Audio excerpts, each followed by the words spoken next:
Mbak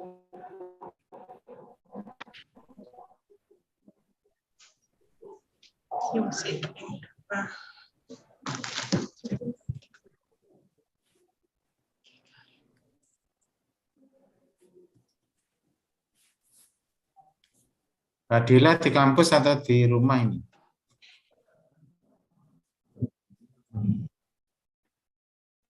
Di sekolah, Prof. Oh, di sekolah. Mana sekolahnya?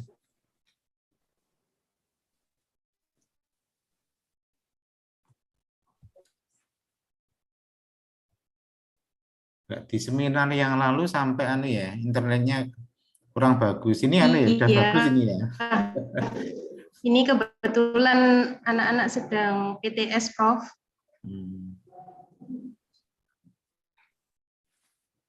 Terima kasih Prof ini sudah bergabung. Iya Pak Eko. Assalamualaikum Prof Nining. Iya, waalaikumsalam Prof Yatno.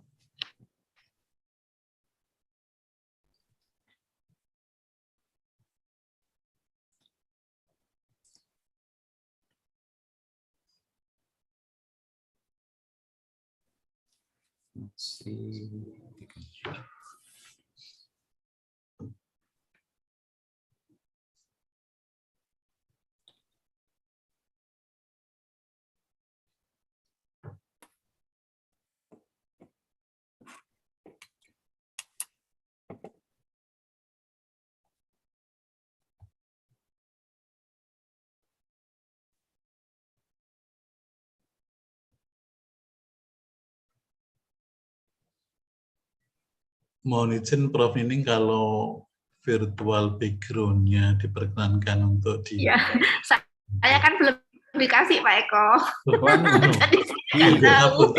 Di chatroom, Prof Nining di chatroom. Permasalahannya wajahnya Prof Nining tidak kelihatan, jadi apa backlight begitu.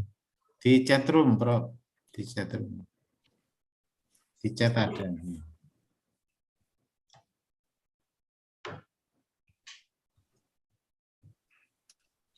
Saya juga baru ganti. Belum buka chatroom soalnya.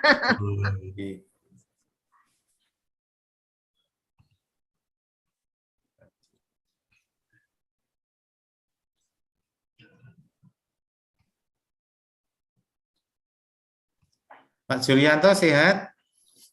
Alhamdulillah, Prof. Ayo ditunggu Prof Nining untuk tertutup loh ya. Insya Allah. Mbak Yeni, we can start now.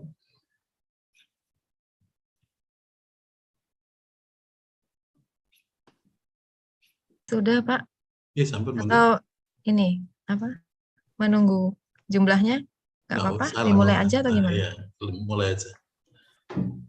Sesuai jadwal aja Bu Yeni. Ya, Oke, siap. Nanti bertambah Mas Brian? Bertahap ya.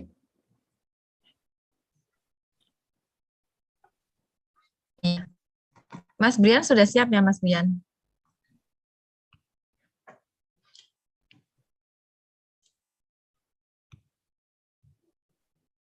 Bahasa sarjana.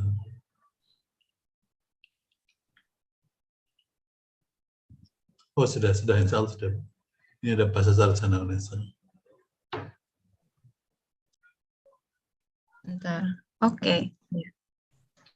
Mbak. Assalamualaikum warahmatullahi wabarakatuh. Waalaikumsalam. Good morning, ladies and gentlemen. Good morning, ladies and gentlemen, professors, lecturers, and all participants of our agenda today. We have Master and Doctoral in Science Education programs of Universitas Negeri Surabaya, which is proudly present our guest lecturer today on this morning with special speaker, Mr. Toru DOI, the associate Toru DOI, yes, associate professor from the Faculty of Education, Yasuda Women's University of Hiroshima, Japan. Okay, so without further ado, before we are moving forward to our main agenda today, We will together listen and hear our national anthem and our March of Universitas Negeri Surabaya.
Selamat datang di Pasca Sarjana Universitas Negeri Surabaya.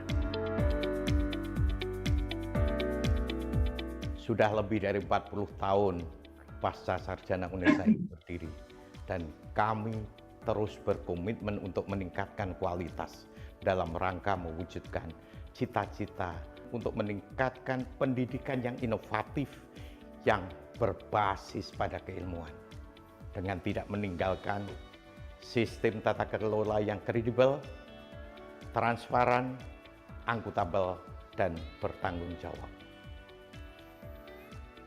Faktor kuncinya adalah mendorong pasca sarjana ini, diantaranya meningkatkan tenaga pengajar lebih profesional lagi, sehingga mampu memberikan transfer of knowledge yang lebih bagus, baik kepada masyarakat maupun khususnya tentu pada mahasiswa kami. Kami telah mengelola banyak program studi, puluhan program studi untuk magister dan program doktor.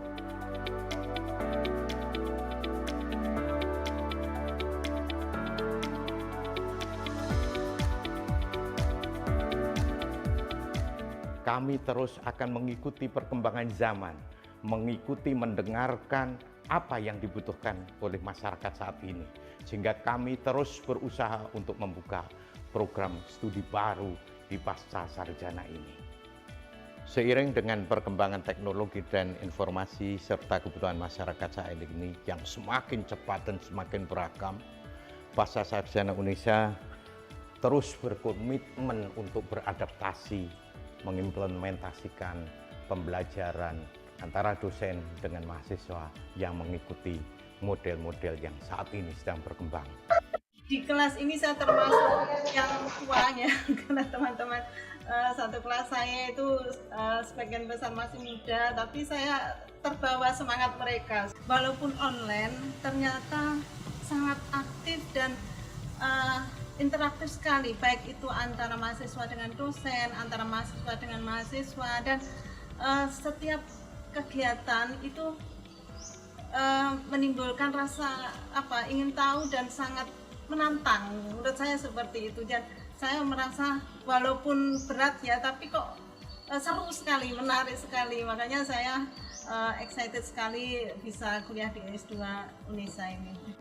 Khususnya pada penguatan ilmu, kami akan selalu melakukan upaya-upaya peningkatan pada bidang penelitian untuk mewadahi para inovator, para ilmuwan, dosen, mahasiswa, untuk mengembangkan gagasan yang lebih dinamis, yang lebih beragam, dan memberikan lebih banyak kontribusi dalam rangka menjawab tantangan dan permasalahan kehidupan yang semakin beragam dan semakin kompleks ini.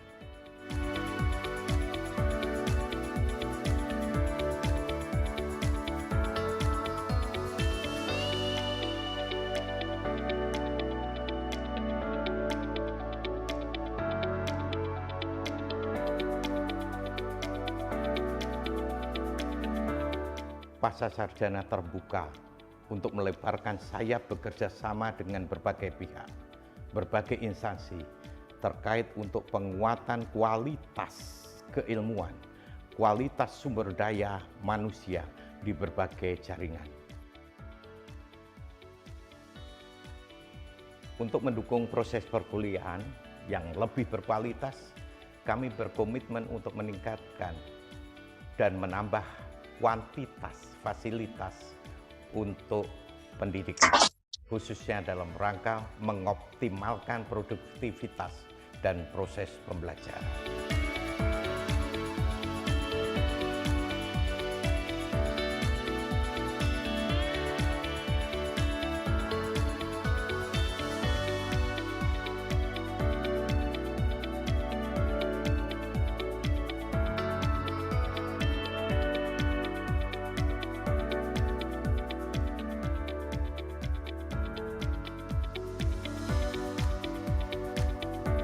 Kami pun terus mengawal alumni sehingga alumni-alumni itu mampu mewujudkan visinya, mewujudkan misinya di tengah-tengah masyarakat.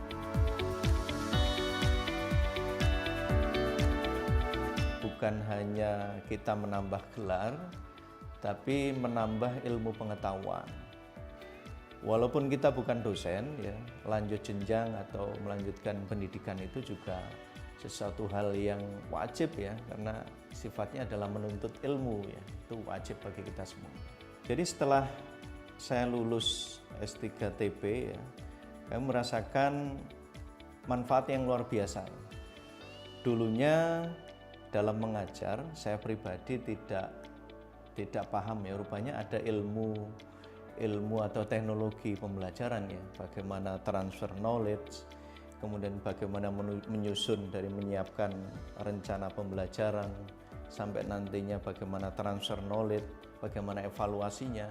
Itu kami dapatkan dari kuliah di S.Pd. Pasca sarjana tidak hanya menjadi tempat untuk meningkatkan gelar pendidikan. Kami berkomitmen juga untuk menghadirkan tempat di mana kita dapat mempertajam pemikiran, meningkatkan keilmuan, dan memperluas kerjasama.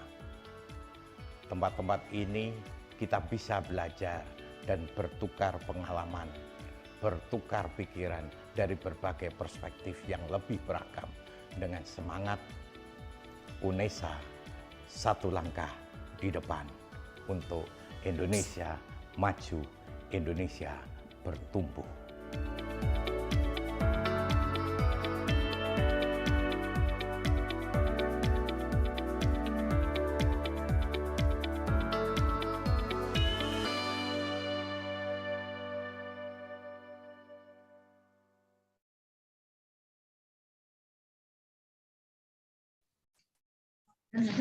Ladies and gentlemen, professor, lecturers, and our fellow students of master and doctoral programs of educational science at Unesa, that was our brief outlook of Pasca Sarjana or postgraduate programs at Unesa. Okay, without further ado, we are moving to our next agenda, which will be the Open Director for Academic and Student Affairs. We are honored to have Professor Nining today. Good morning, Professor. Good morning, Professor Nining. The microphone is still in mute. Sorry, yeah, okay. Good morning, Mbak Yeni. Okay, can you hear my voice? Yes, it's very clear. Okay, please, Professor, to have the opening remarks for today's event. Thank you. Okay, thank you, Mbak Yeni. Okay, Assalamualaikum warahmatullahi wabarakatuh. Salam damai penuh kasih, Om Swastiastu, Namo Buddhaya, salam kebajikan. Yang terhormat Direktur Pasca Sarjana Unesa, Profesor Dr. Wasis M.Sc, yang terhormat Wakil Direktur Bidang Keuangan, Profesor Dr. Suparji, yang terhormat Ketua Program Studi S2 dan S3 Pendidikan Sains, Profesor Hiyatno dan Dr. Eko Haryono M.Sc, My Excellencies Associate Professor Toru DOI, Faculty of Education, Yasuda Women's University, Hiroshima, Japan. Thank you for your kind and to give special lecture this morning. All lecturers and students who are joining this too. Okay. On behalf of Director and Vice Director of Financial Affairs, I would like you to apologize because they have another agenda this morning. Therefore, they are not able to join this lecture. Thank you very much for attending the guest lecture this morning that has been arranged by the head of Program Study of Science Education. I would like also thanks to Associate Professor Toru from Faculty of Education, Yasuda Women's University, Hiroshima, Japan, who become the guest lecturer today. And audience, there are so many ways to improve our knowledge. One of this is attending this guest lecturer, like this wonderful moment this morning. Our special guest lecturer today is Associate Professor Toru, who are going to present the material with the title, The Integration of Education for Sustainable Development in Science Education. I'm sure that this is a very important information in order to increase our knowledge during the globalization era. Therefore, I want all of you to listen this material and discuss with him about the integration of ESD in science education. This is our best opportunity to meet the expert from Japan.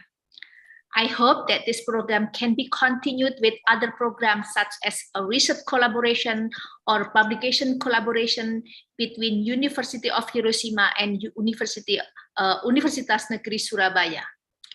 I also hope that the situation of COVID-19 getting decreased in Indonesia. Therefore, someday we can invite Associate Professor Toru from Faculty of Education Yasuda Women's University, Hiroshima, Japan, to come to our university as visiting professor.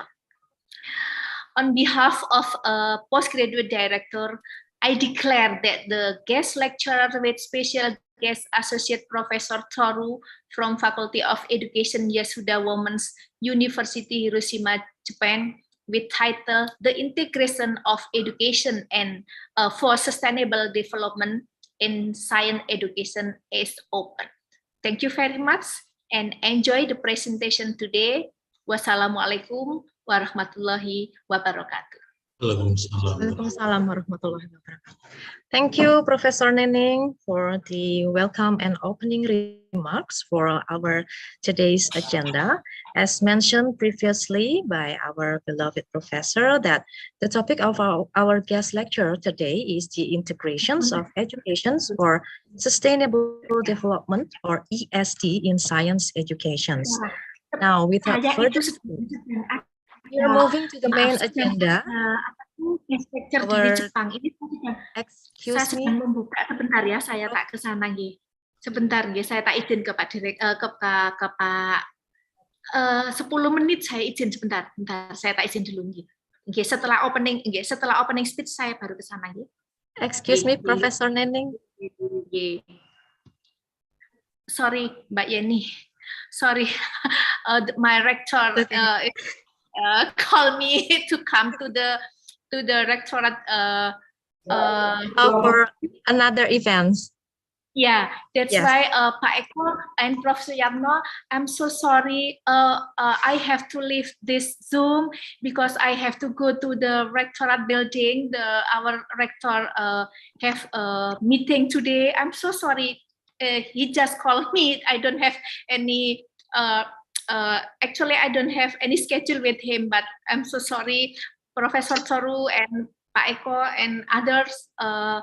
I have to leave this Zoom. I hope that this guest lecture will running well, and I hope that we have another collaboration with Mr. Toru from Yasuda, from Hiroshima University. Mbak Yeni, can you hold this lecture because I have to leave now. Thank you, Mbak Yeni. Yes, Mbak Yeni. All right. It seems that our vice director also have quite busy schedules today. So, as previously mentioned by Professor Neneng, that our guest lecturer today with the topic of the integrations of education for sustainable development, or ESD, in science educations. Now, without further ado, we will have His Excellency Mr. Toru DOI, the Associate Professor from the Yasuda Women's University of Hiroshima. And we have our students from the Master Degree of Science Education. We have Mbak Della Shinta Bestiantono. Good morning, Mbak Della. Good morning, Widyah. Okay, Mbak Della will be the moderator for our today's guest lecturer. She will lead all the discussions, starting from the presentations of Mr. Toru, and then continued with questions and answer sessions. Okay, Mbak Della, we will have the honor to have the time with you, please. Okay, thank you for the opportunity given for Widyah. Bismillahirrahmanirrahim. Assalamualaikum warahmatullahi wabarakatuh. First of all, I want to say hello to our beloved guest lecturer, Mr. Toru DOI, and all the participants. And now we will begin to the main event that we are waiting for the most. With me, Della Shinta. Our topic today is the integration of education for sustainable development, ESD, in science education. Our guest lecturer will deliver the presentation, and after that, we will have Q&A session, and participants who are willing to ask questions can ask directly by raising hand and or write the question in the text box. Well, and then in this wonderful opportunity, we have Mr. Toru DOI from Faculty of Education, Yasuda Women's University, Hiroshima, Japan. Good morning, Mr. Toru. Okay, before presenting the material, let me introduce our guest lecturer today. Hello, everyone. Thanks for giving me the chance to speak here today.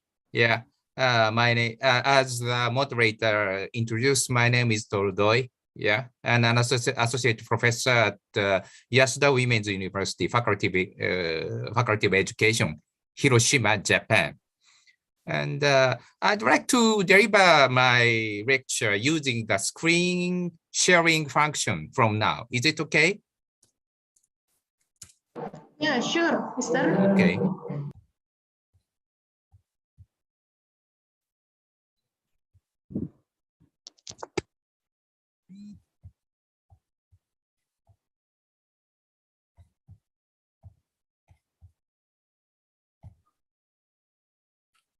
Can you see it?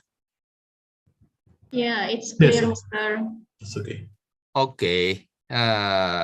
Today, adjustment, please. Like with lecture, docent keliling-keliling. Okay. Today, I'm here to talk about disaster risk reduction and biodiversity conservation. Before getting into the main subject, let me briefly introduce myself. Yasuda Women's University, where I currently work, is located in my hometown, Hiroshima. Probably you have heard the name of this city as the first place in the world where an atomic bomb was dropped. Many foreign tourists come this spot, and the right photo, Itsukushima Shrine and the gate of the shrine are also famous. They were built about 1,000 years ago. Before working at the Yasuda Women's University, I worked at the National University of Toyama. Toyama is a snowy area, so on winter mornings, we sometimes had to do snow showering before going to work. It means, of course, depend on the year, we have two jobs in winter. One of these is standard job, for example, implement lesson in university, and extra job is snow shoveling. We don't have we don't have much snow in my hometown in the south of Hiroshima. That's why snow shoveling is my first experience, and I knew the snow shoveling is snow is very heavy for the first time. It will be a very good exercise, so I recommend you to experience it once. There are also traditional buildings registered as World Heritage, so if you have a chance, be sure to visit them.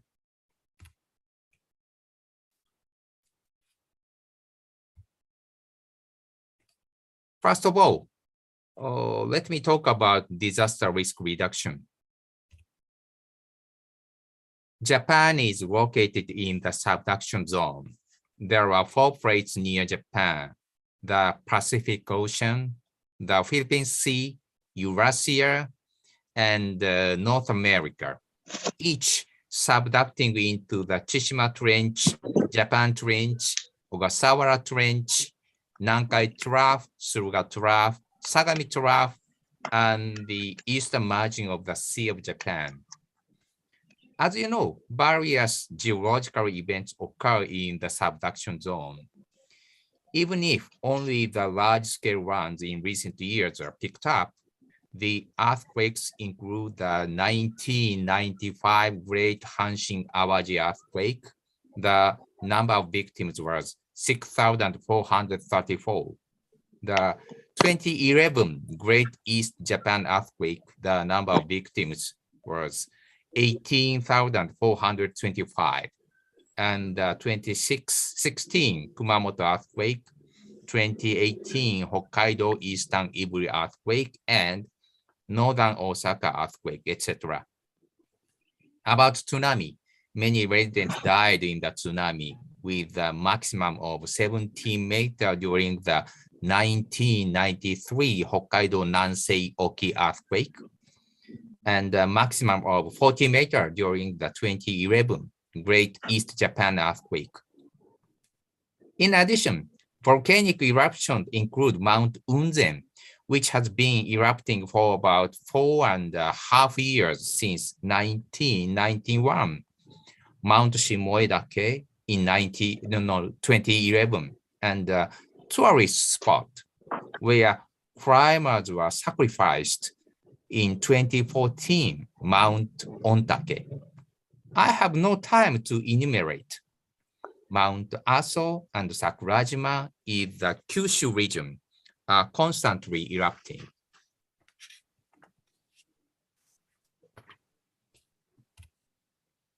Your country, Indonesia, is also located in the subduction zone.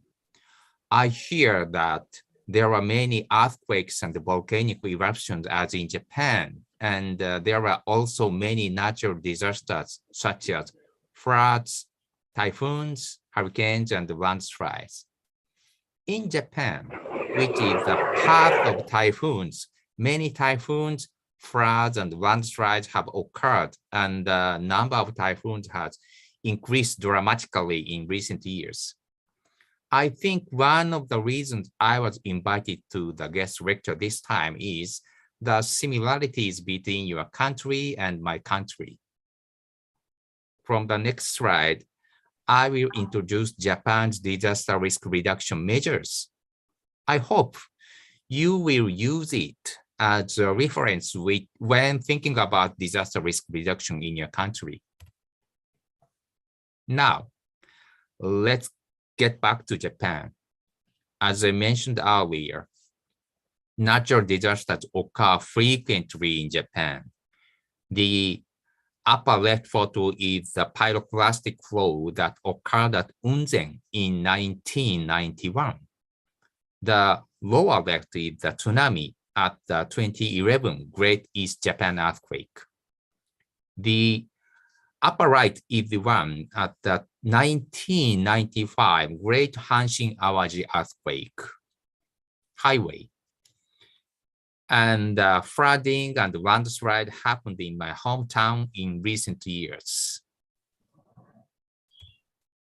To reduce the damage caused by such disasters as much as possible, not only Japanese government, but also local governments have continued to make efforts using various methods. On the next slide, I will show a concrete example. For example, the photo on the upper left, the seawall. Some are built over 10 meters in areas that have been hit by tsunamis many times. In the lower left photo, sandstrap dams are installed all over the country, especially in my hometown, Hiroshima, because we have many steep slopes. Earthquake early warnings and weather warnings, especially forecast regarding the cause of typhoons, also encourage residents to evacuate early and contribute to disaster risk reduction. Furthermore, hazard maps are also made as needed all over the country, and residents can easily get it. The ones shown on this slide are related to volcanic eruptions, but some are related to flooded area and landslides during tsunamis and floods. However, the 2011 tsunami went beyond the 10-meter seawall, and many residents were sacrificed. The middle figure is the hazard map at that time. Can you see that many marks means small circle, gray one and white one. Many marks are plotted outside the possible flood zone. Possible flood zone is black area. This figure showed that many people were sacrificed in areas where the tsunami was not supposed to hit. The right photo showed the debris flow went beyond the sandstrap dam and struck a residential area. Why did this happen? even though various measures have been taken. I will explain it from the next slide.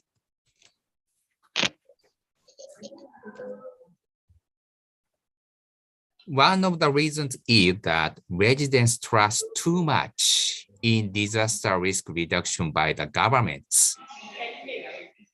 The height of the seawall is over 10 meters, so it should be okay. The Sandtrap Dam has just been built, so it's okay, no worry. It should be okay because the alarm has not been issued yet. It's okay because my house isn't on a dangerous area on the hazard map. These trust. However, these are all serious mistakes. The reason why is natural disasters occur when things exceed the prediction. In Japan, disaster risk reduction measures are implemented assuming a natural disaster once every 100 years. However, there are disasters that occur once every 1,000 years, which goes beyond the measures assumed once every 100 years.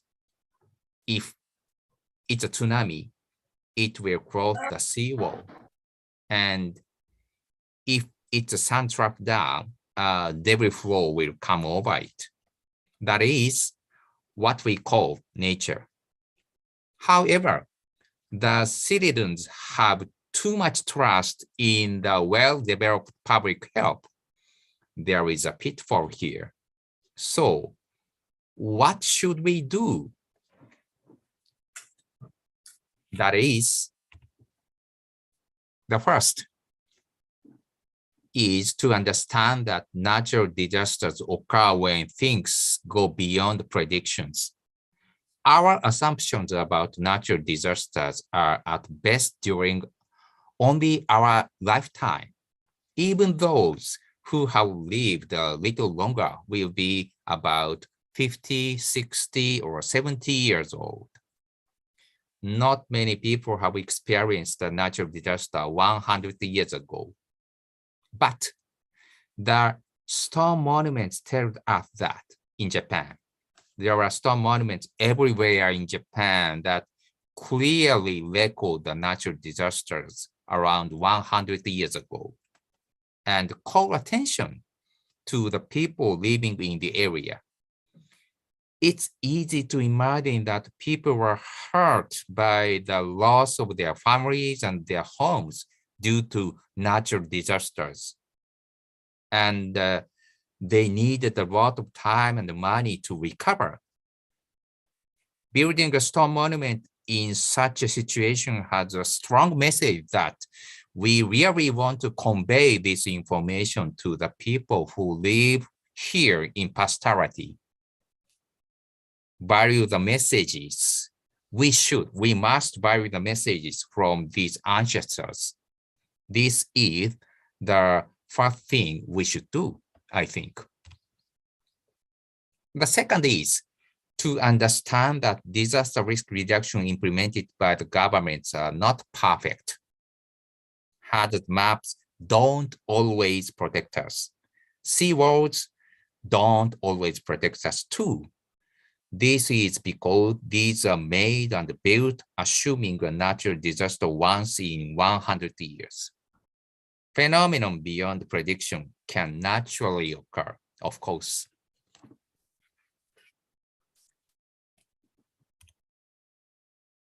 The third is to have a good understanding of the process of forming the land where you live.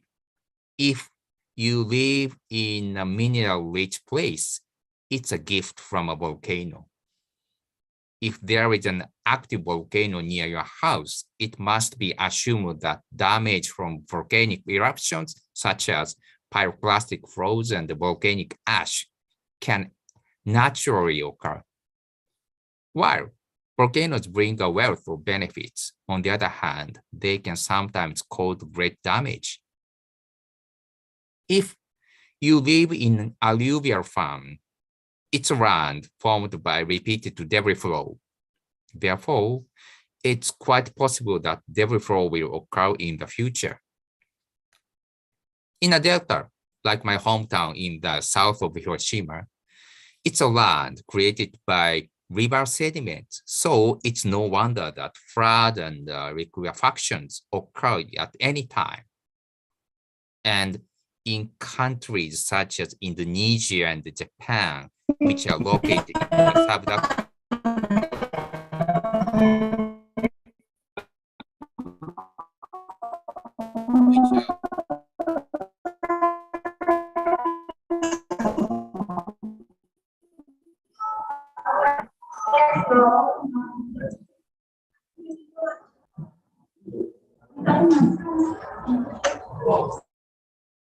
and in countries such as Indonesia and Japan, which are located in the subduction zone, it is natural that earthquakes occur frequently. And finally, it's important to have your own outline of what to do in an emergency based on the above 1, 2, 3.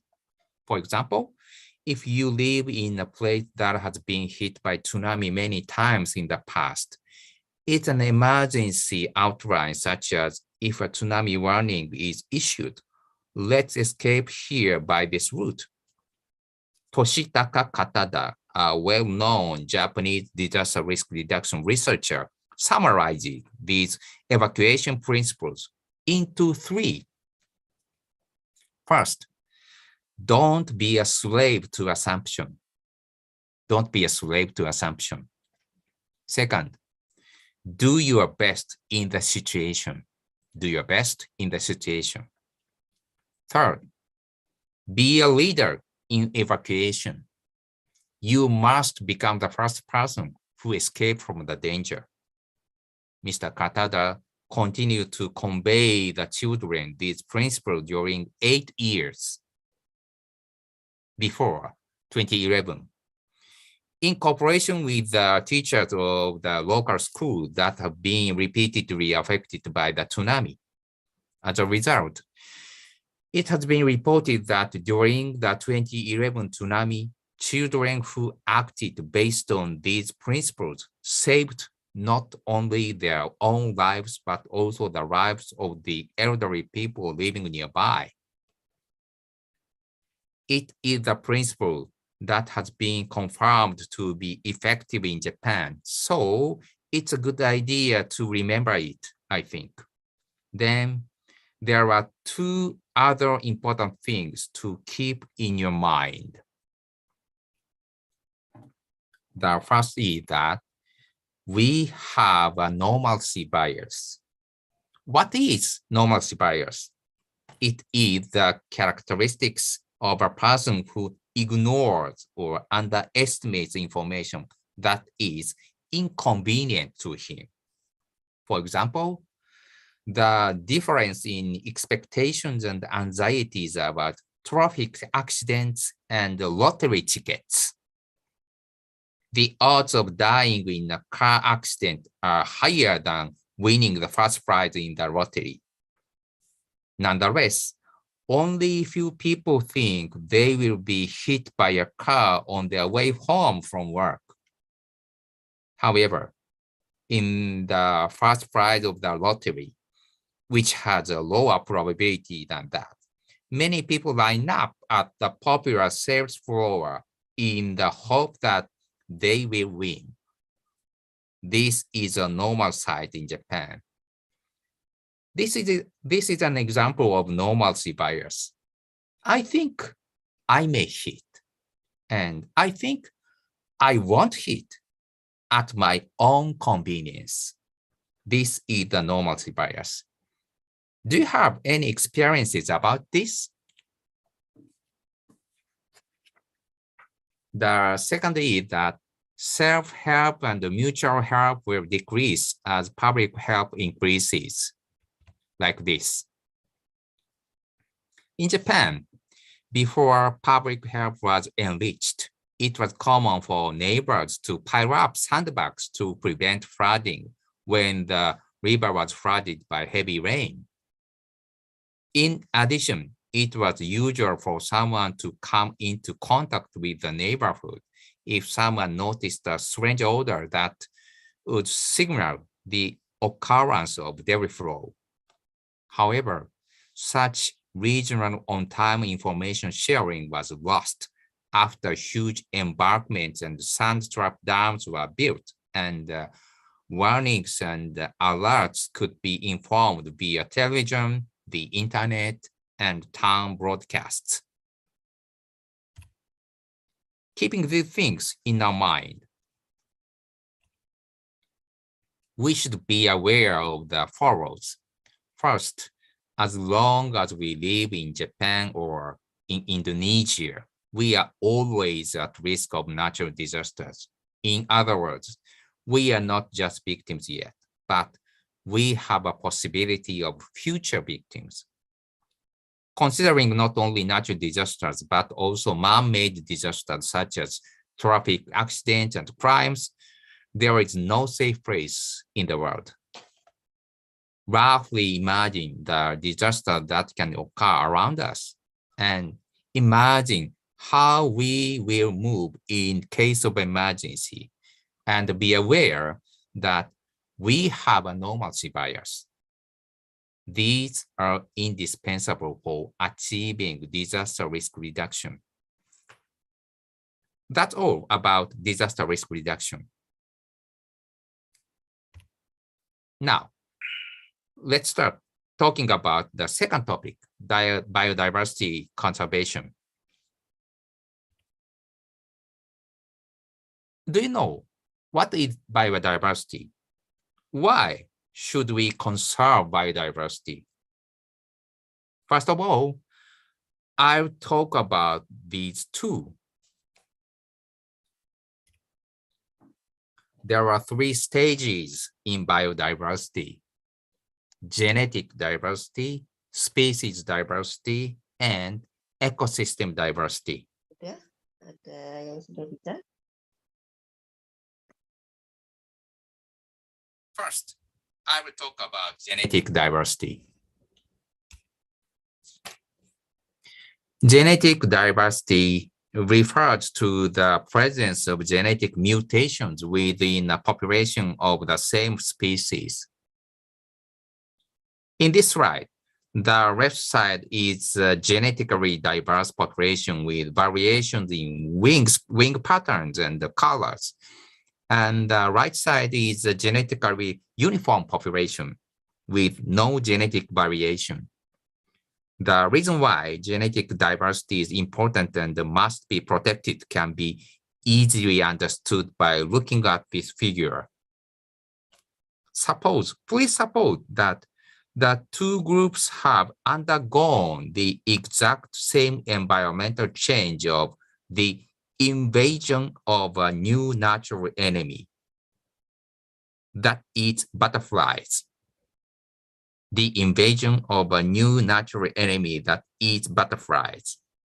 Once a new natural enemy eats a butterfly, they will not forget its taste and will continue to eat the same looking butterfly. When this happens, all genetically uniform populations have the same appearance, of course, so they are quickly found by natural enemies, eaten up, and exterminated. On the other hand, in a population with high genetic diversity, there are variations in the color and the pattern of the wings. So some of them become protective or vigilant against new natural enemies and escape from predation by natural enemies. As a result, they can escape extinction. In other words, genetic diversity is insurance for a biological population, and the higher diversity is safe. The factor that reduces this genetic diversity is the decrease in population. This is because if the number of individuals who carry genes decreases, the number of genes will automatically decrease. In particular, rare genes can easily disappear from the population. The biggest factor is the destruction and deterioration of the habitat. In the past, tsunamis, wildfires, and meteorite collisions could destroy the habitat in one breath. But now, in addition to these natural phenomena, human activities such as deforestation and bringing in chemicals and alien species are also involved. Once lost, genetic diversity cannot be easily restored because it has been cultivated over a long history of evolution. That's all about genetic diversity. Next topic is species diversity. I think this is an easy to understand concept. It is various kinds of creatures live in the same place. Let's consider this merit. Various creatures living in the same place live in connection with each other by creating a stable system in which substances and energy circulate with each other. This is called, as you know, an ecosystem. Look at the figure, please. The left is an ecosystem with high species diversity, and the right is an ecosystem with low diversity. Suppose that both ecosystems are invaded by disease that causes fatal damage to frogs, and the frog population has decreased sharply. In the left ecosystem, the eat-to-be-eaten relationship is maintained by other species, so the ecosystem is maintained without much impact. However, in the right, the number of birds that prey on frogs will naturally decrease sharply. As a result, butterflies will be outbreaks and this ecosystem will collapse. In other words, species diversity is insurance for the ecosystem and the higher diversity is safe. By the way, the origin of species diversity is genetic diversity. The existence of various species is due to evolution, which is the change in gene composition over generations in a single biological population. So, what is the driving force behind evolution? It is interbiological interaction. For example, herbivores change their characteristics in various ways so that they cannot be eaten by carnivores. The pressure of being eaten brings a variety of evolutions to the being eaten side, such as zebras running at 60 kilometers per hour, butterflies with wings that look like dead leaves, and moths that look like savage bees. And to overcome that, predators will also evolve. This is called co-evolution, and it's a phenomenon that can occur only if there is species diversity. However, it has been pointed out that species diversity is also in crisis due to recent human activities. Let's see what problems that the reduced genetic and species diversity thrust at us as a result.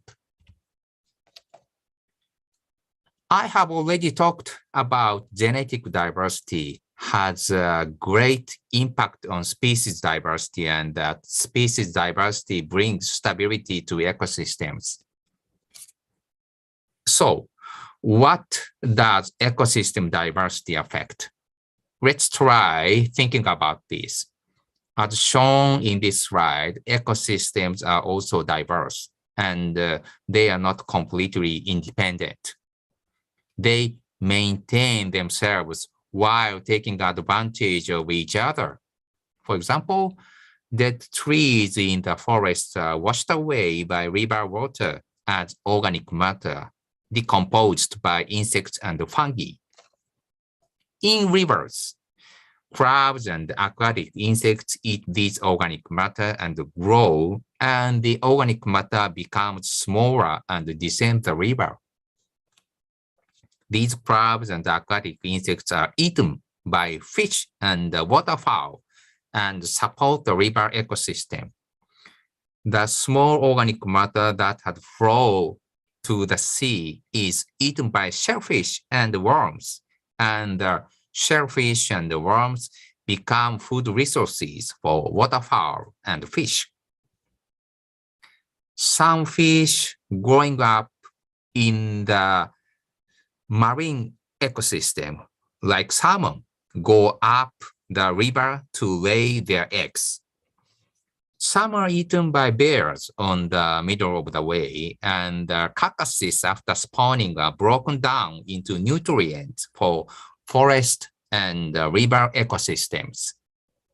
As shown in this example, forest, river, and sea ecosystems are connected to each other to form a network and circulate substances and energy.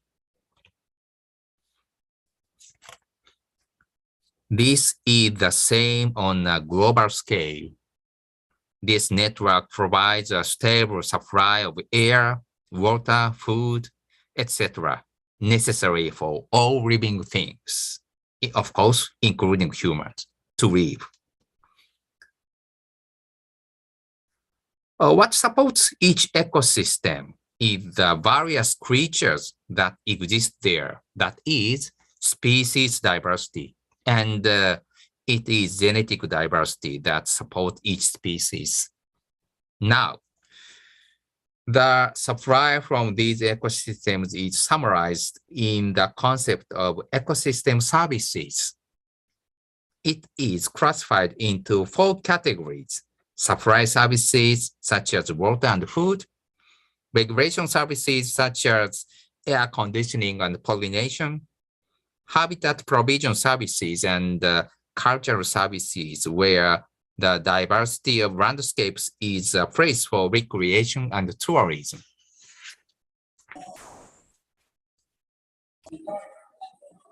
Let's think about this in a little more detail about the supply of food and fiber. If genetic diversity is lost, pathogens will wipe out food and fiber from the earth. Supply of genetic resources is indispensable for breeding of agricultural products and drug development. The balance of carbon dioxide and oxygen is controlled by diverse ecosystems. In addition, suppression of soil erosion and maintenance of soil fertility are carried out by controlling soil water content by forests. And pollination is carried out by insects, birds, bats, monkeys, etc. If their habitat shrinks, for example, about pollination, they cannot pollinate and certain plants may become extinct. Regarding the provision of habitat, in the sea of my hometown, Hiroshima, there is an eelgrass field where fish spawn and fry grow, but if the area is shrink, the number of fish will naturally decrease. If cultural services such as spending time in the sea or mountains, touching creatures, and a wide variety of pets are damaged, the hearing space will surely decrease. But now, biodiversity is in crisis. It is estimated that 3,000 to 30,000 species are extinct each year, and many researchers called it the 6th major extinction in biological history. The 4 factors have been pointed out as threatening biodiversity in Japan. The first is human activities such as development. For example, urbanization, deforestation, river improvement, coastal reclamation and revetment construction, farmland field maintenance, etc. The second is, on the contrary, reduced work on nature. For example, semi-natural areas collapse caused by population decline. This figure is Hiroshima's one. The third is chemical substances, alien species, etc., brought in by humans. And last, fourth is change in the global environment, such as climate change.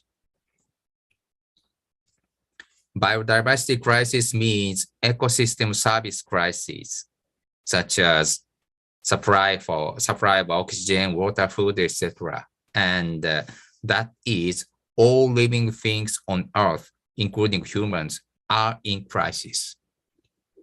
So we must conserve biodiversity. Why is this happening? It is because human beings, which have grown to huge number, consume a huge amount of substances and energy. This slide shows the healthy ecosystem. Solar ecosystem is the only energy supplied from the outside. The plant produces oxygen and organic matter using this. Herbivores use this, and carnivores eat herbivorous. The amount of energy or material available at each level is inevitably limited.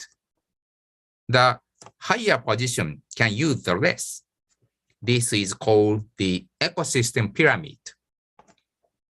Human beings eat both plants and meat, of course, so we are the ones that stand at the top of the ecosystem pyramid.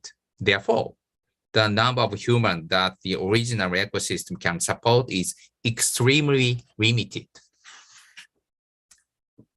Considering the number of chimpanzees, 1.5 million to 2 million, it is estimated that if humans live as wild creatures without using fire or tools, the limit is 5 to 10 million at most.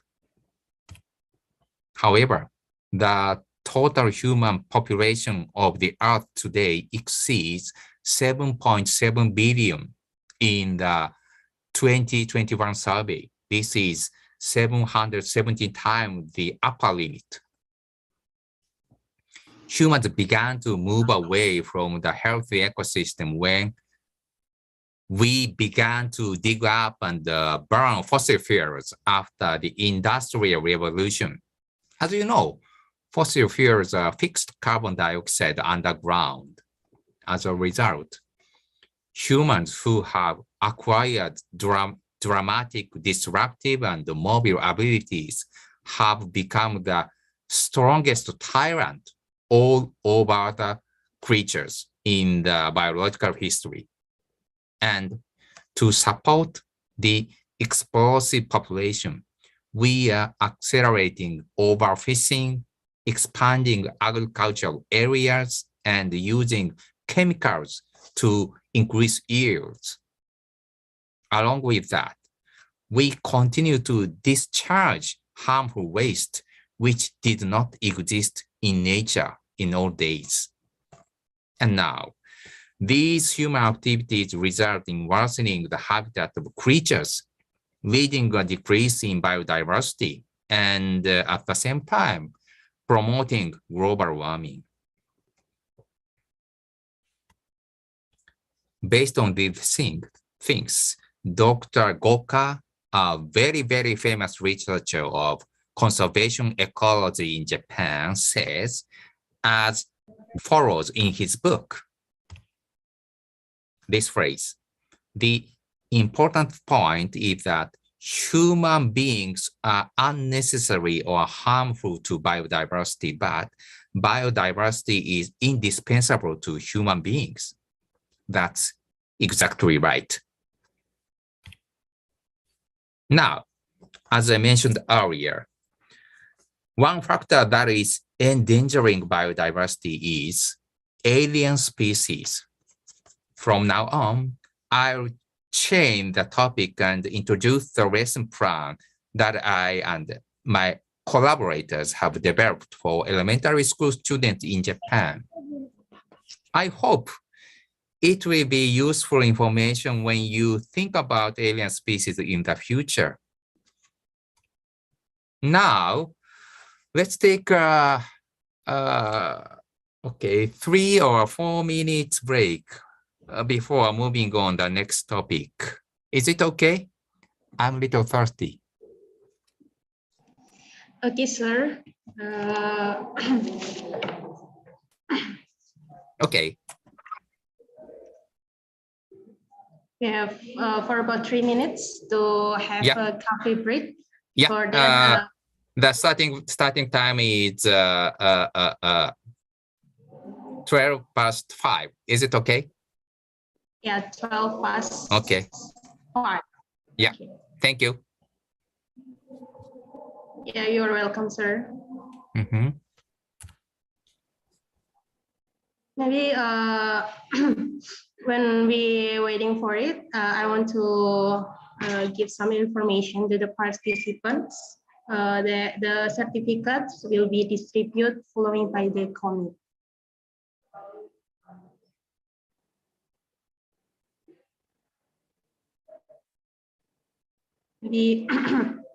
To the participants who wants to ask some questions, can write in the chat box, or if you want to deliver it directly, you may raise your hand in the Q&A session after this presentation.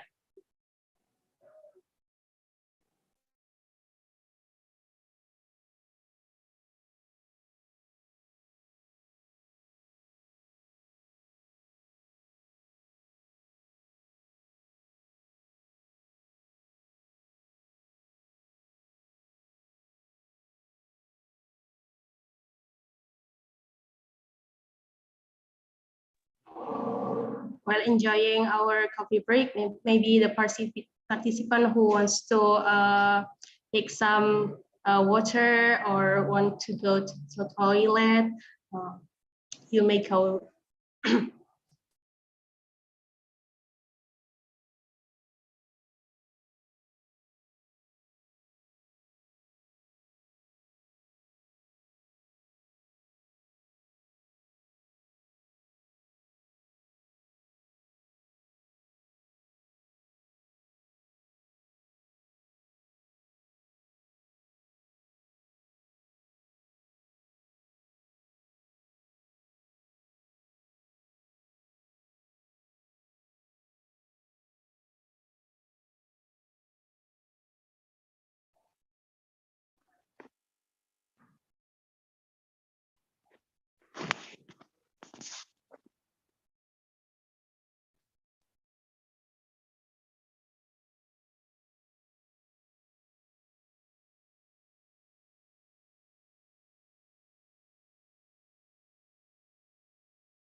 Okay. Can I continue? For sure. Okay, thank you. Let's start again.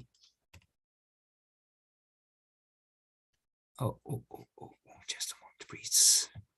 Okay.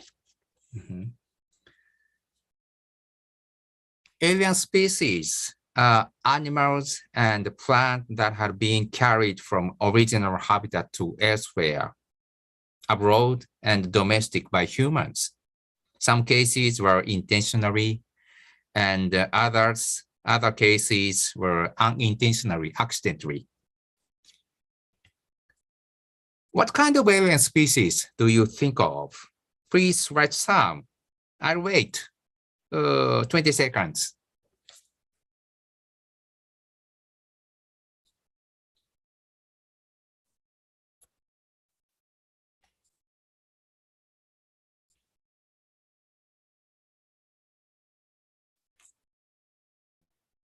Yes, the participant can write in the chat box, maybe, sir. Okay, thank you. Chat box. What kind of alien species do you think of? Mohon admin.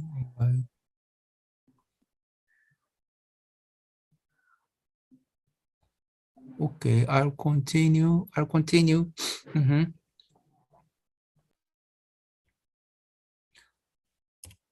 Oh. Okay, Okay. there is a unique animal from Pak Eko. Alien is A unique animal. Yeah. Unique animal, for example, what? Pet?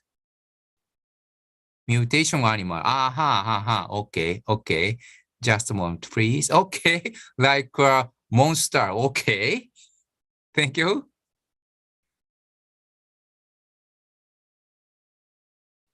Okay. After that, I'd like to check it.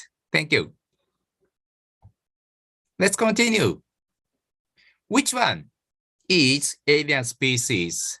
Indicated pictures are fast rain, cucumber, eggplant, radish rice, next rain, morning glory, cat, dog, pigeon, and last rain, sparrow, and cabbage white butterfly. Which one? What do you think? In Japan. Okay.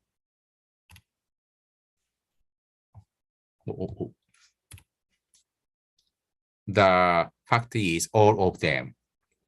They are considered to have been introduced from 10,000 till 1,300 years ago in ancient era. Next. Which one is alien species? Indicated pictures are onion, potato, carrot, sweet potato, and the next rain, spinach, white clover, annual fleabane. Which one? What do you think? I asked the elementary school pupils. And the fact is, all of them, they are considered to have been introduced from 400 years ago till 100 years ago in early modern times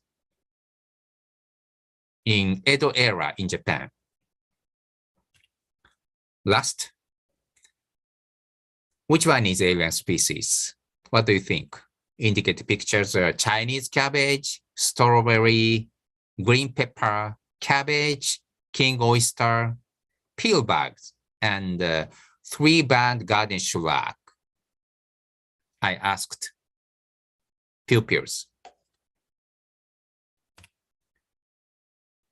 After they thinking about, I introduced. The fact is all of them. They are considered to have been introduced from 100 years ago till the present. There are a lot of alien species around us. For example, pumpkin, cauliflower, lettuce, asparagus, apple, and bananas. Sunflower, marigold, garden balsam, many flowers are also alien species. There are many alien species around us. However, there are various species in those. I'd like to introduce the story about mongoose.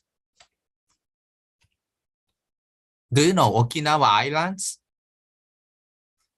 It's located in the south of Japan.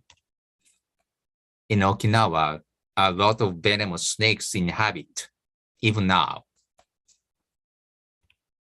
About 100 years ago, when people in Okinawa were in serious trouble with venomous snakes, a very famous zoologist in Japan went to India on business. At that time, he watched the show, Mongoose versus Cobra. Of course, you know, very famous venomous snake. The show's result was mongoose won.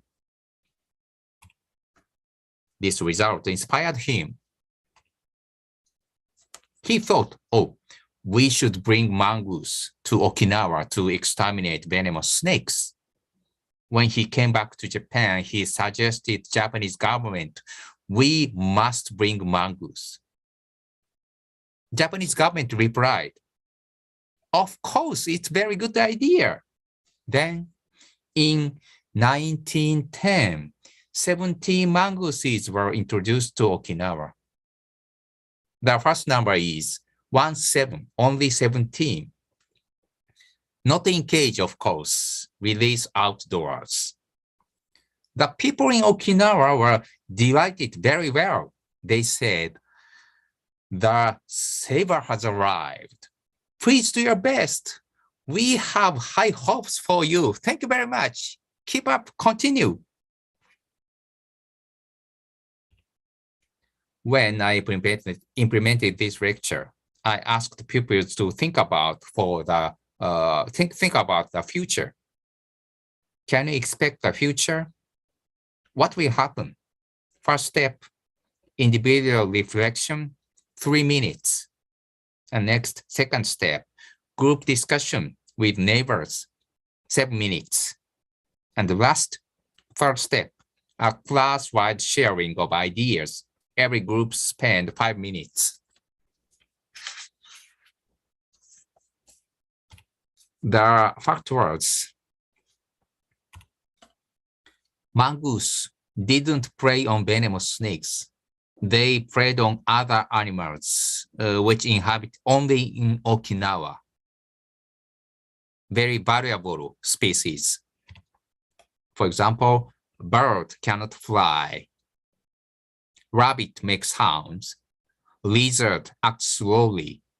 Before mongooses were introduced, there are no severe natural enemy, so they can live in peace of mind. Why? Mongoose didn't prey on venomous snakes. One of the reasons was mongoose act in daytime, but venomous snake act in nighttime. It means it's very difficult to they encounter. In addition, it's dangerous, very dangerous to prey on venomous snakes, so they didn't prey on venomous snakes. But no one found this fact until 1980, unfortunately. It's been 70 years since it was introduced. At 1980, some Japanese found, oh, mongoose didn't prey on venomous snakes. They preyed on other animals. And at that time, the estimated number of mongoose was over 30,000. Japanese government was very surprised to hear that and started to exterminate mongooses with a large amount of public funds for project. Thanks to the efforts, the number of mongooses sharply decreased, now under 100. Is everything back to normal? Of course, not yet. As you remember, the first number is only 17, and in 1980s number was over 30,000. If we stop to exterminate mongoose, the number will increase rapidly, of course. So we must continue to exterminate mongoose. That's all about the story. What do you think? What should we do at 1910 and from 1910 to 1980? The end of this topic was open-end when I implement this lesson. Next topic is about largemouth bass. They were introduced intentionally to enjoy fishing and eating in 1925 by Japanese businessmen. At that time, rivers and lakes in Japan were badly polluted by humans, and the number of fishes were drastically reduced. So this introduction was with only his very good intentions. Largemouth bass is very exciting to fish. Let's watch the fishing movie.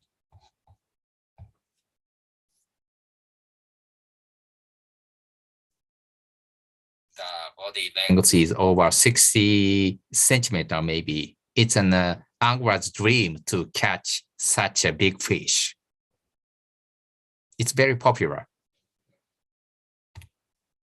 Then in 1925, they were introduced to only one lake called Ashinoko, Kanto area.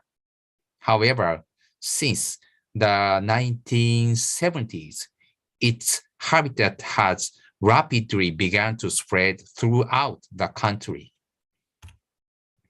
And at present, they are widespread almost all over Japan, including small island. They cannot move on land or in the air on their own, of course. How did they expand their habitat? What is your idea? After checking the past record, they were carried by Army of Occupation after World War II, fishing tackle company, or an individual, and so on. We can imagine various reasons, and there is no doubt that it was artificially spread for some reasons. They are carnivores and quite ferocious and heavy eater, like these pictures. So they are destroying the native ecosystem in many places. Please pay attention to bottom of the photo. There is largemouth bass. Can you see the webfoot or waterfowl above it? This one. You can easily imagine what will happen in the next moment. This is a shocking photo, so if you are not good at such things, please keep your eyes closed. So let's start. After that, perhaps as many of you would have expected, largemouth bass attacked waterfowl. But this part is bigger than fish's stomach, I think. Then probably, I think the fish disgorged the bird. Okay, please open your eyes. This picture shows the change of catch in the pond. As you can see easily, the catch of largemouth bass increases, red line. The catch of small fish decreased rapidly, blue line. The fish on the palm is now an adult fish, not child. The green lines show crucian carp and carp. These grow up to 50 to 80 centimeters. In that case, if it grows to this point, 50 or 80 centimeters, it will be possible to leave the next generation without being attacked by largemouth bass. The Japanese government and local governments consider this situation is very serious and have banned the release of foreign fishes, of course, including largemouth bass, since around 2000. As you can see in this photo, we are also working on extermination. But you can understand from this graph easily. It's not easy. It's very difficult to do. This graph shows the catch of largemouth bass in Lake Biwako, the biggest lake in Japan. Why? Because males protect their eggs and small children, unlike many fishes. Many fishes don't protect laying eggs, also their children, you know. Will they decrease if people catch them? Do you think so? Unfortunately, even if people catch them, they don't bring them home, don't eat it. People release them like this.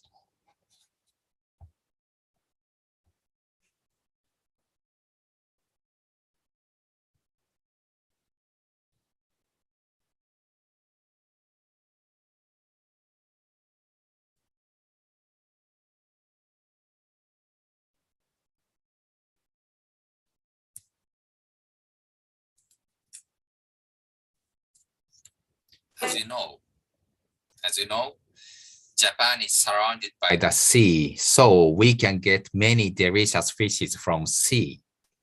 On the other side, largemouth bass has a peculiar smell, a not good smell, and their taste is not outstanding. It means there is no reason that Japanese take positive to eat largemouth bass.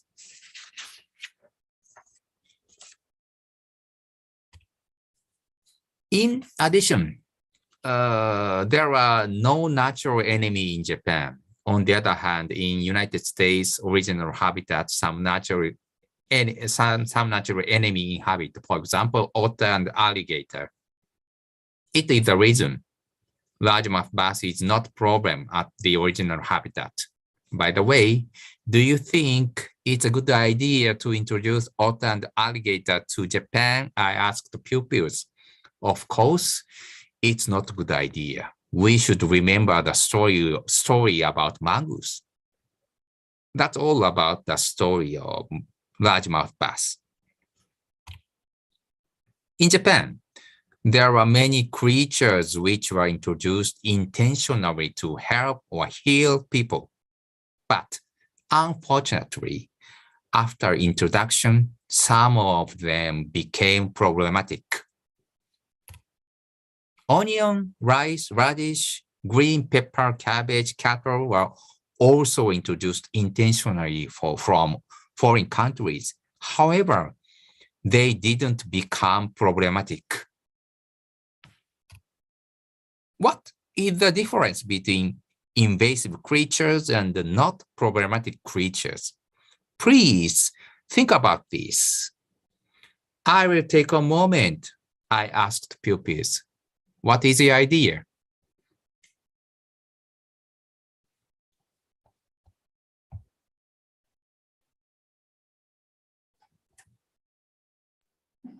Maybe for the participants who wants to deliver maybe the answer of this question, what is difference? This is from Mr. Their habitat. Remaining time is enough or no? If remaining time is very short, I will skip. Maybe there is another answer from the participants. Okay. We're still waiting.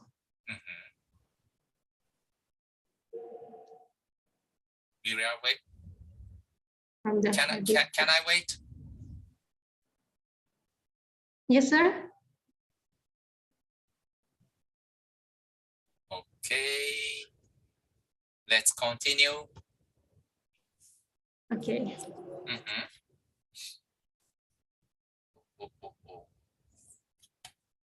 Where? Okay.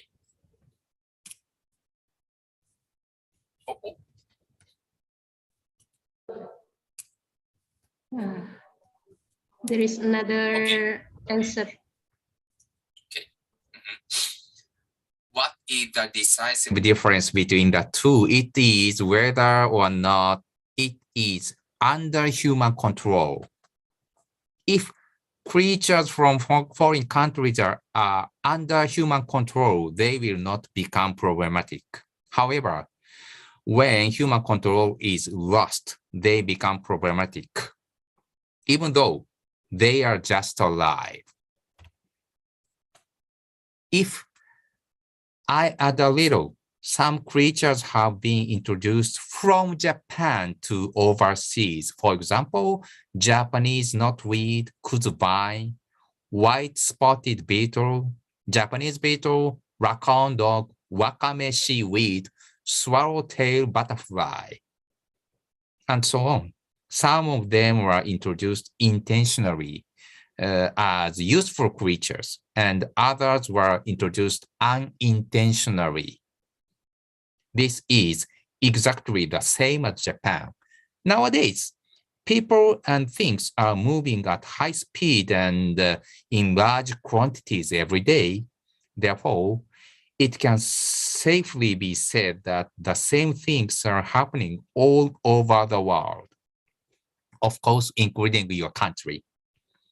It's a mistake to think that only our country is being damaged, only Japan is being damaged. It's a mistake. That's all additional information.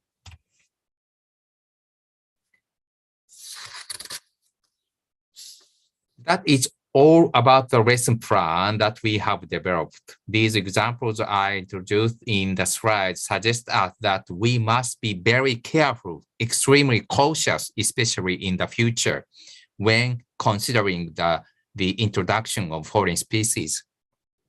How is the current situation in your country about foreign species? Let's remember, the important point is that while human existence is unnecessary or harmful to biodiversity, but biodiversity is indispensable to human beings. Certain Japanese researcher, his specialty is economic thought, has been pointed out that the current environmental problem is tragedy of the commons, proposed by Garrett Hardin, ecologist.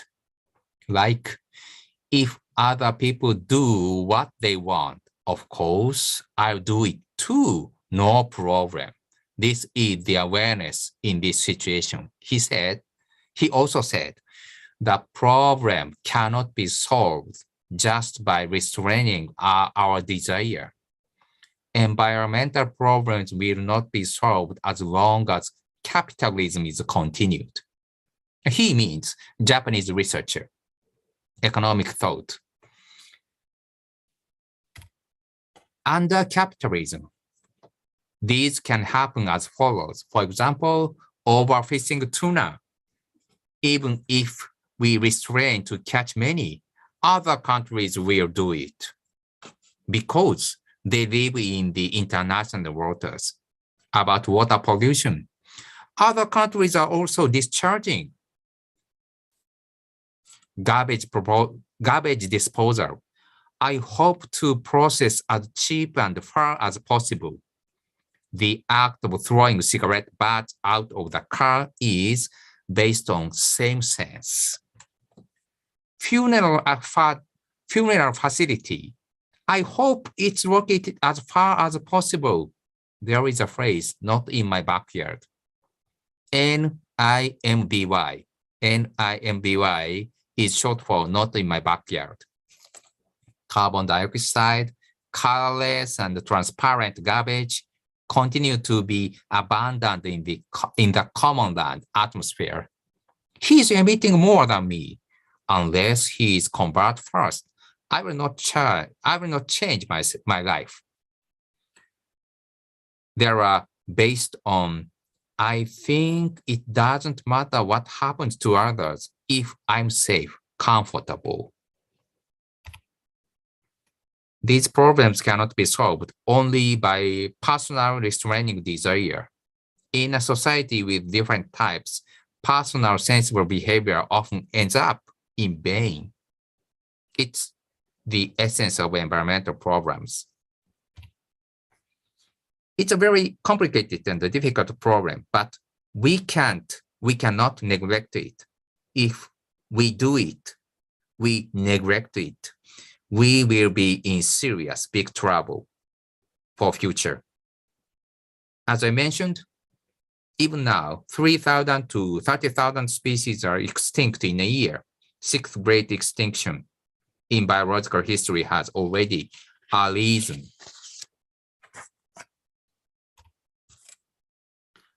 Based on the suggestions from previous failures, for example, mongoose and largemouth bass in Japan, and based on the knowledge of Earth system science and ecology and other related studies, we must transform our awareness and the behavior to achieve sustainable development goals. That's all for my presentation. Thanks for listening.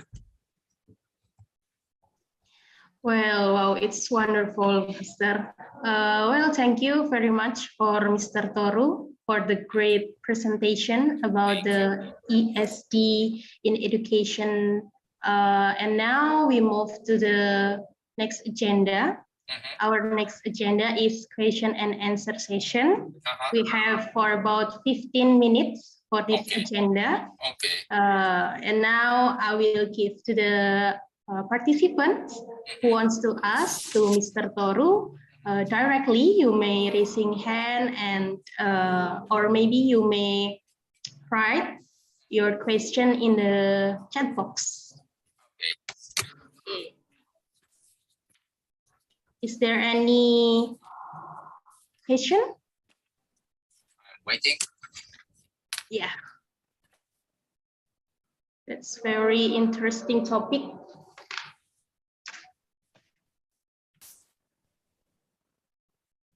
Maybe me, Della, for the first question. Yeah, Pak Eko, time is yours. Okay, thank you very much.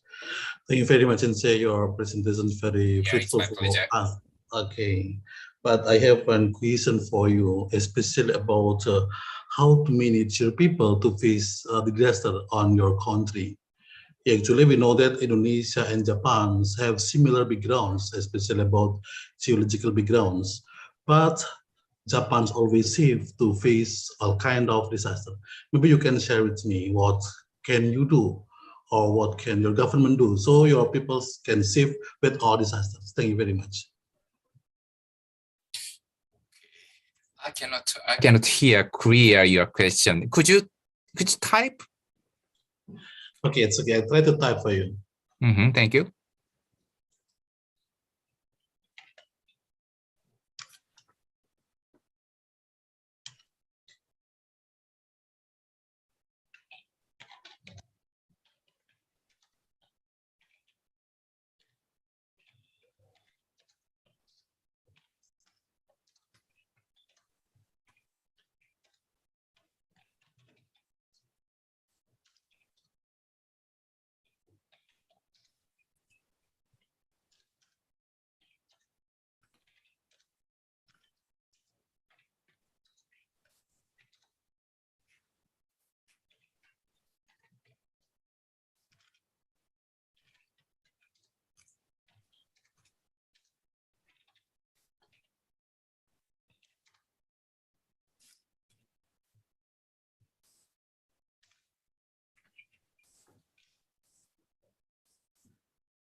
I'm sorry if my status is not good, but I hope you can understand. No problem.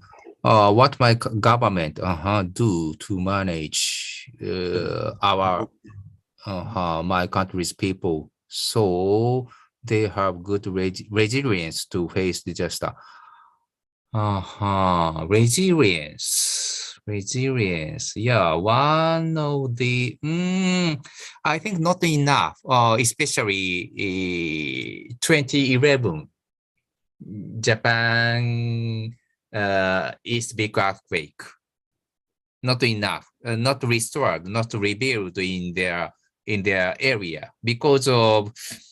I think this area is do you know Tohoku area, north part of Japan? No. No. It is not big city, and there is Only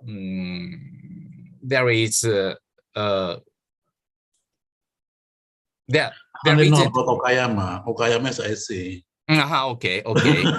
So I think resilience measure is not enough. I think especially local area, and if a big disaster occurred in big city, for example, Tokyo and Osaka and For example, in your country, Surabaya and Jakarta and Bandung.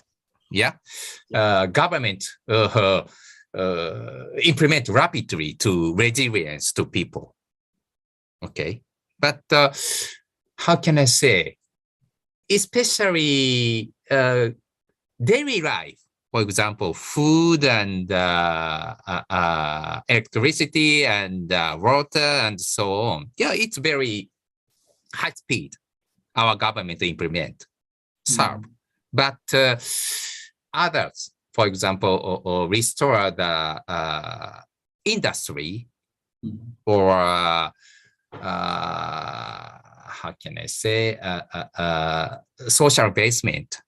It's not enough, I think. It is my country's situation. And one of the reasons is my country is continue to shrink now. Yeah, it means not enough budget in my country, I think. It is the reason. So, our government continue to make effort to resilience and protect natural disaster, but not enough. It's my thought. Okay. Okay, I see. Okay, thank you very much, Sensei. You're welcome. Okay. Thanks for your question. Okay. Yes. Well, thank you, Pak Eko, and thank you, Mr. Toru. Maybe the other participants wants to ask to Mr. Toru. Okay, it's a maybe great opportunity. Me, Ms. Della. Yeah. Yeah, Prof. Suyono. Prof. Suyatno. Prof. Suya. Okay, thank you very much, Ms. Della and Mr. Toru. Yeah. I'm very appreciate your interesting presentation. I Thank think you. Your presentation related to education for sustainable development. Yeah. Based your experience,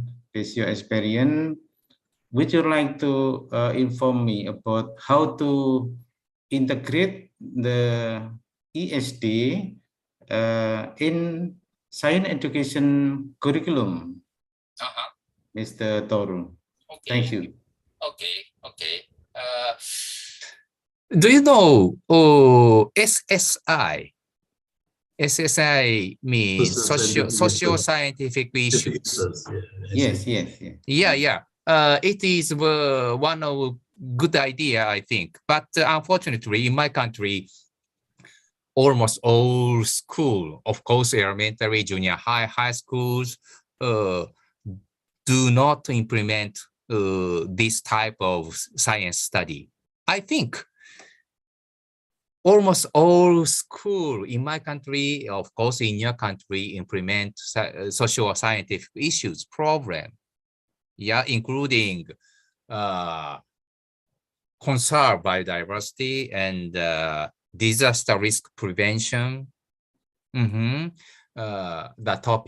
This topic we implemented. Yeah, it is a good idea to integrate science education and ESD, education for sustainable development. It is one of my thoughts.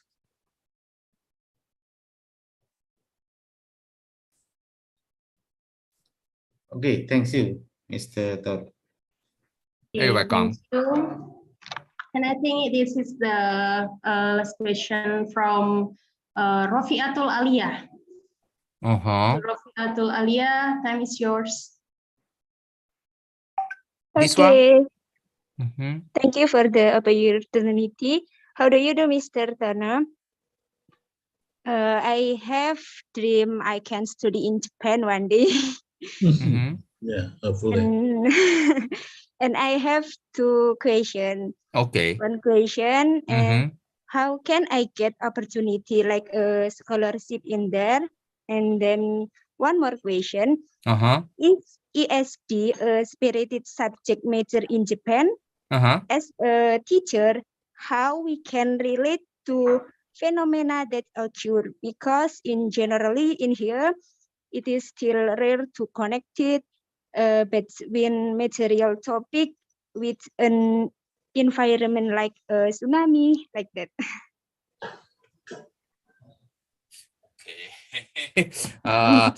It's very difficult to understand your question. Could you type the essence? This one? You can check from the chat Oh, room. okay. This one? Okay, or Mr. This one? Which one? Maybe I can help you, Mr. Oh, this one? For the first question is about scholarship. Okay. This one? To study in Japan. Okay. And based on how to provide learning in higher education about this topic.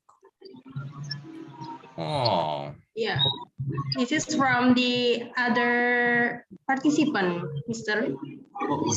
ESD. Okay, yeah, I'd like to reply this question for the first time. How to provide learning in higher education about this topic. Is it okay? No? Okay. Yeah. Okay. Yes, sir. Okay, yeah, about disaster risk reduction. It's good idea to provide forming of landscape for in your area. For example, as I mentioned, alluvial fund, delta, and mineral-rich places, and so on. And we must connect the real land and theory. If we do it, maybe student will be able to understand the important point to evacuate the emergency. I think it is one of my ideas. And just a moment, please. Next, this one. How can I get an opportunity like scholarship there? Scholarship there. And one more question is, okay, just a moment, please.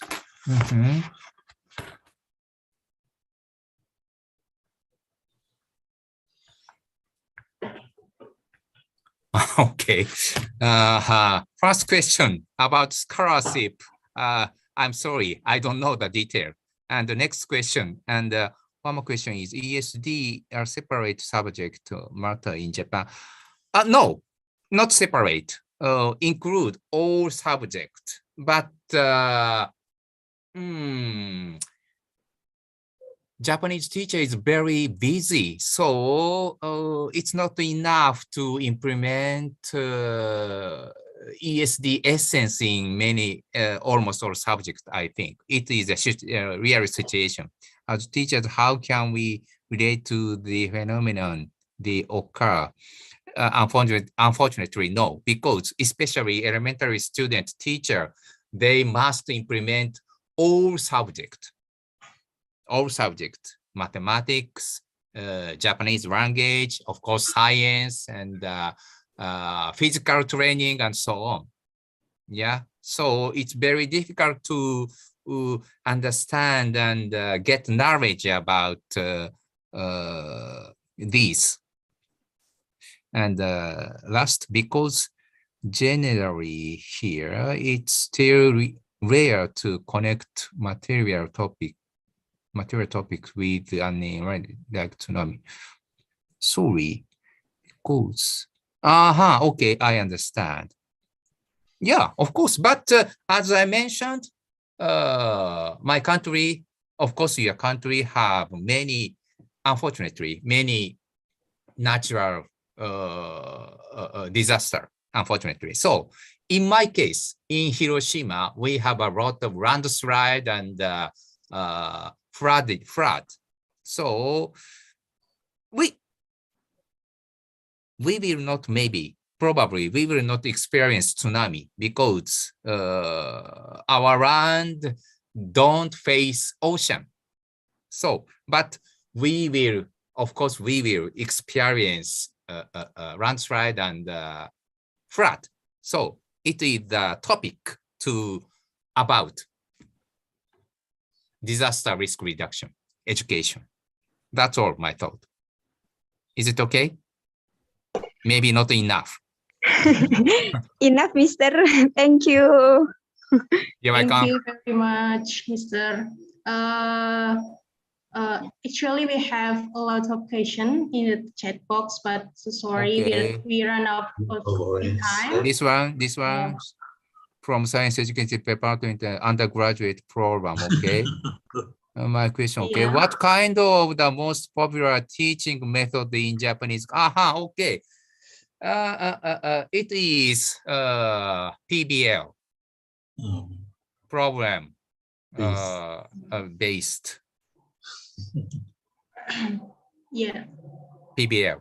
It's a standard. But yeah, but we have many other methods in my country. Yeah, if we have other chance, I'd like to introduce other method. Yeah, we really enjoy your presentation and this session, Mr. But the time is run off, so we have to end this session. But before this, we are from the committee want to give you some certificate, and my college, please present the certificate, please.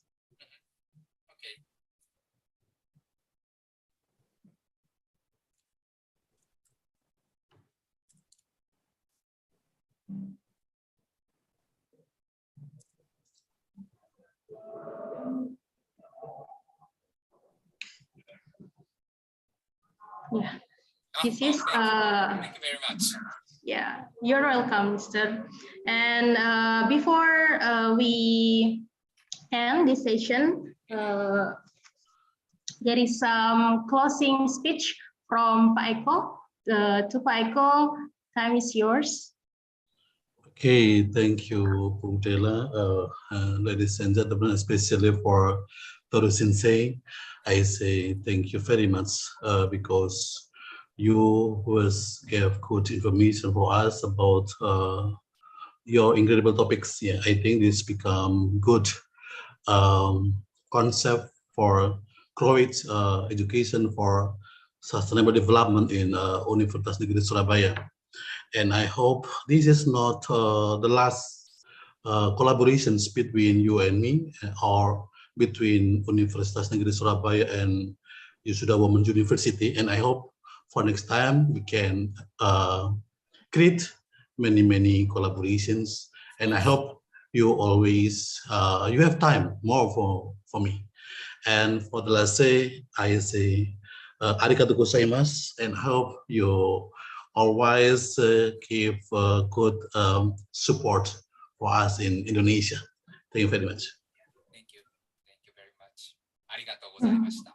Arigatou gozaimasu. Okay, that's all from Mr. Toru with the integration of ESD in science education. Thank you very much for this main session. Thank you for our guest lecture. Thank you for the great commit. Thank you for all participants. And ladies and gentlemen, this is the end of the main session. To the MC, return to you. Okay. Before back to MC, maybe I just remember you for send your bank account number, Toru Sensei. Bank account number. Bank account number. Call number. Yeah. Okay. Okay. I'm waiting. Yeah. After this, how can I say, session? Yeah. Okay. I'll send later. Okay. Don't worry. Okay. It's okay. Itu Bu Yeni, return to you. Bu Yeni not. Yeah. Then Bu Thank Yeni. you, Mbak Della. Thank you. Ladies and gentlemen, Bapak Ibu, all the participants, professors, and also our honorable speaker, Mr. Toru DOI from Hiroshima. Thank you once again for joining us today to the event of the Master and Doctoral Program of Science Education at Unesa. We really hope that this fruitful discussion today will bring mutual collaborations in terms of research or other collaborations in between universities. Thanks once again. Thank you very much for your participations, and hopefully we will meet again in another events which will bring new science and knowledge in all sciences. Thank you. Wassalamualaikum warahmatullahi wabarakatuh. Waalaikumsalam warahmatullahi wabarakatuh. Thank you, Toru. Thank you, Pak Eko, Mbak Della. Thank you, Prof. Thank you, Pak Prof. Yeni. Thank you, Professor. Bapak Ibu yang lain. Nice to see you again. Thank you, Mr. Toru. See Okay, you bye. next. Thank you. Again.